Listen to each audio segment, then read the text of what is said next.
Uy, mga mahilig sa pag-ibig. Isipin ninyo ito. Nasa isang maaliwalas na coffee shop kayo kasama ang kapatid mo, nagseselebra ng maliliit na saya ng buhay. Doon mismo nakaupo si Joshua, kaharap ang kanyang magandang kapatid na si Trixie. Nagtatawanan sila, nag-enjoy ng iced coffee at chocolate bars. Biglang nagbago ang paligid. Isang babaeng may tiwala sa sarili at mahilig sa pakikipagsapalaran ang pumasok, at biglang tumibok ng mabilis ang puso ni Joshua. Habang lumalapit siya sa counter, may kung ano sa kanya na nagpaalala kay Joshua ng isang bagay.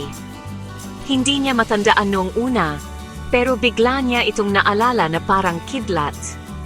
Ang nakakabighaning babae na iyon ay walang iba kundi si Trisha, ang kanyang matagal ng crush na naglakbay sa mundo at mahilig sa photography. Bumalik lahat ng alaala ni Joshua, mga alaala ng high school dances, late night chats, at mga hindi nasabing damdamin. Nakaramdam siya ng pinaghalong kilig at hiya. Dapat ba niya itong lapitan?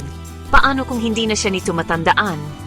Kumakabog ang kanyang dibdib, pero hindi niya maaring palampasin ang pagkakataong ito. Sakto naman, lumingon si Trisha at nagtama ang kanilang mga mata.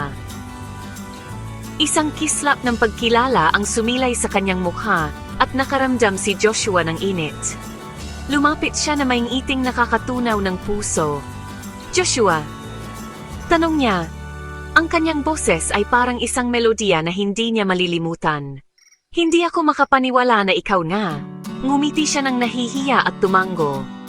Oh, ang tagal na. Habang nagkukwentuhan sila, napagtanto ni Joshua na binigyan siya ng tadhana ng pangalawang pagkakataon. Si Trisha ay kasing ganda pa rin ang kanyang naalala, at ang koneksyon sa pagitan nila ay hindi maikakaila. Mga mahilig sa pag-ibig, minsan ang kailangan lang ay kaunting lakas ng loob para maging isang magandang katotohanan ang matagal ng crush.